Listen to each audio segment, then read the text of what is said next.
I'm your host, Christene Marie, and I am so privileged to invite you to join me today as we dig into lesson number 4 on A Course in Miracles in the workbook. A Course in Miracles is something I've read for the last year. I lost my consistent practice of reading each lesson every single day. And so part of me keeping my word to myself of digging into this on a daily basis is by going live. So I am so happy for you joining, and I hope that this is encouraging for you. I'm reading it for myself, and hopefully this is encouraging for someone.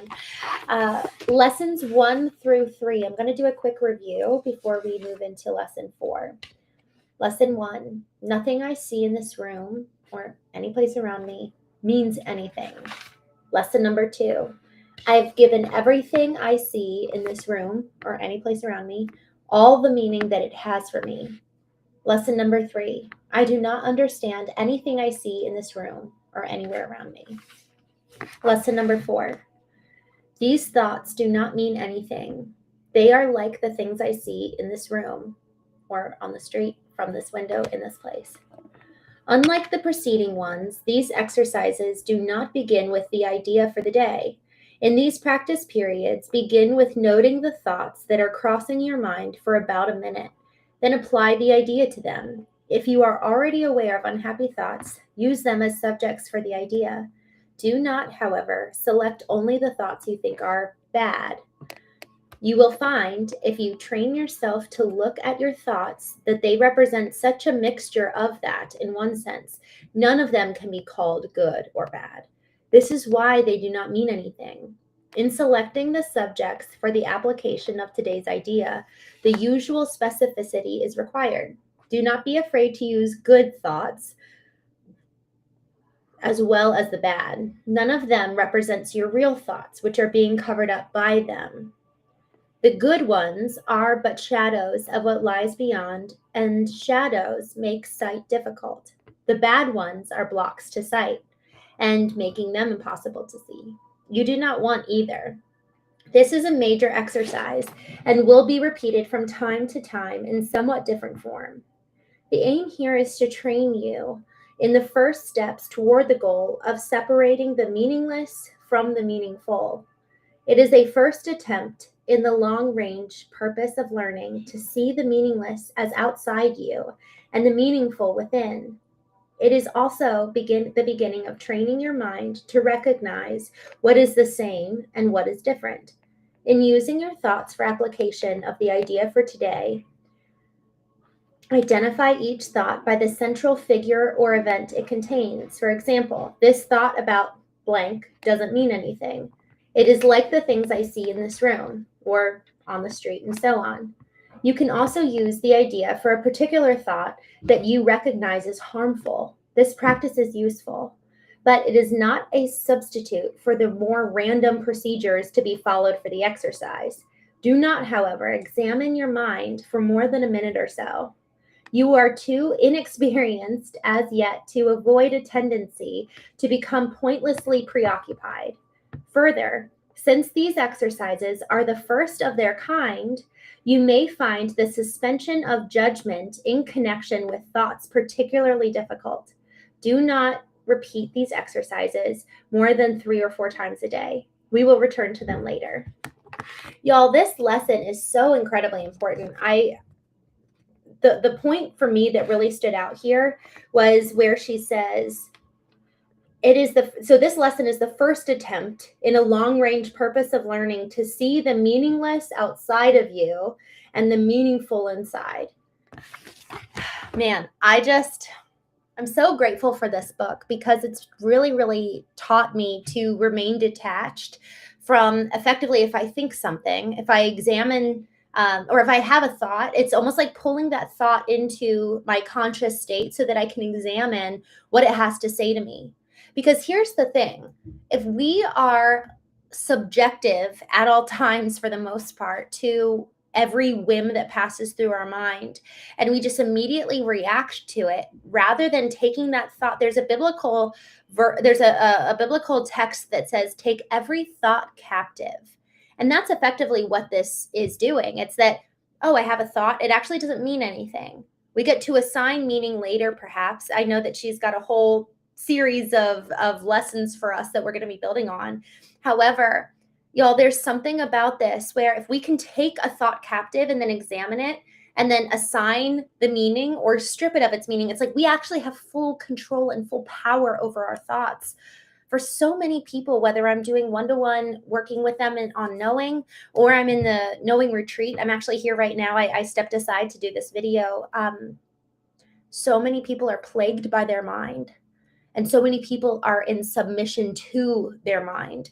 They actually don't have power over it. And they can't say yes or no to whatever thought comes their way. It's like if they think it, then it must be true.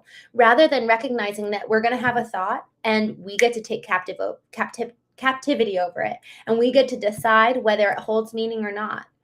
And there's just something around, let me go back to what she says here. It is the first attempt in the long-range purpose of learning to see the meaningless as outside you and the meaningful within. Man, don't we place so much meaning on the external? You know, we place so much meaning on our jobs. We place so much meaning on how people think about us. We place so much meaning on our house or our stuff. Or, I mean, we just celebrated Christmas and the holidays. Like, what did I get? What's a new possession that I own?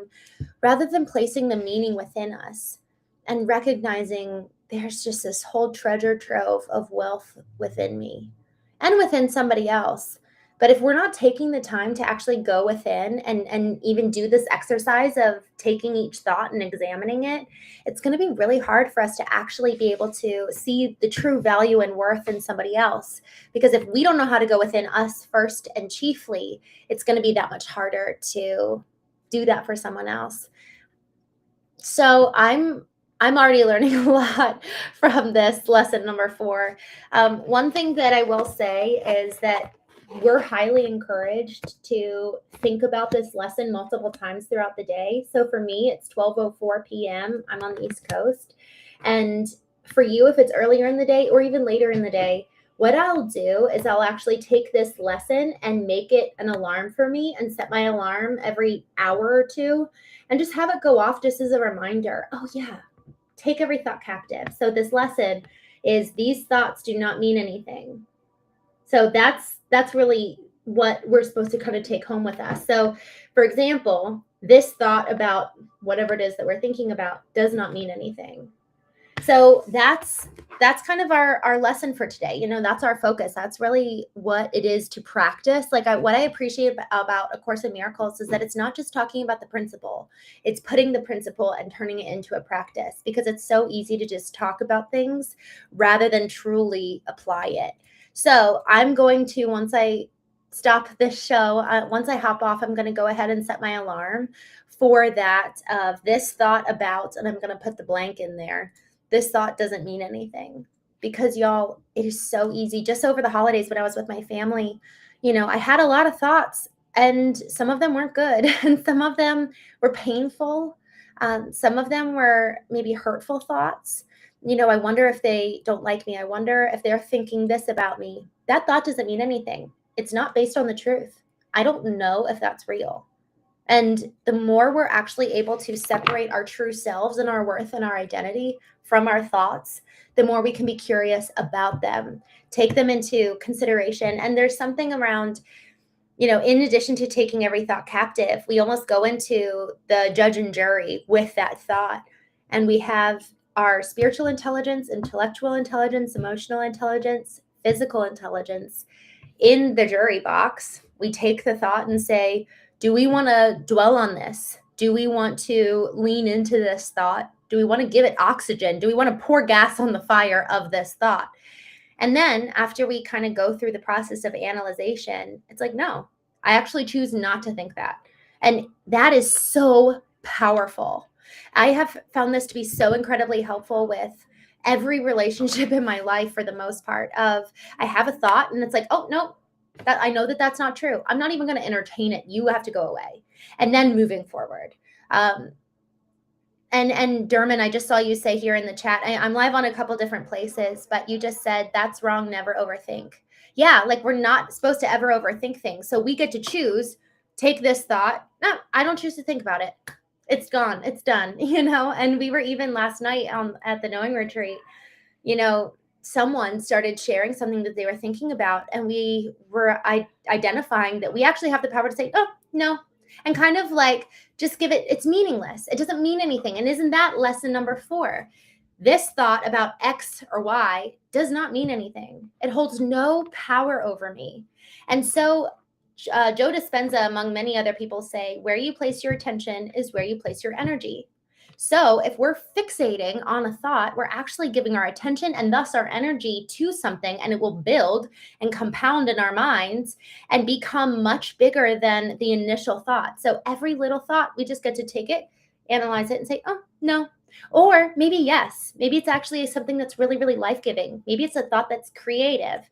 Maybe it's something that's going to bring a big blessing. Maybe it's going to change the way that we do our business. Or maybe it's actually the very opposite.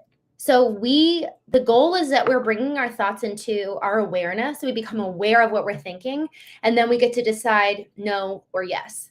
And ideally, once we kind of build up that practice and that habit, it becomes quick. It becomes just a normal practice of, oh, no, I choose not to think that, moving on. So Dermot, I love that you said that. Brixton, thank you so much for joining. Mr. Professor, thank you so much for coming on. Overthinking is final boss. I completely agree. I think that final overthinking, honestly, if we start doing it, that has the power, not you and me. So do we want to be in the driver's seat of our life? Or are we going to let our thoughts be the dictators? So with that, thank you so much for joining me. I'm going to come on here later this evening for the Knowing Show, and I will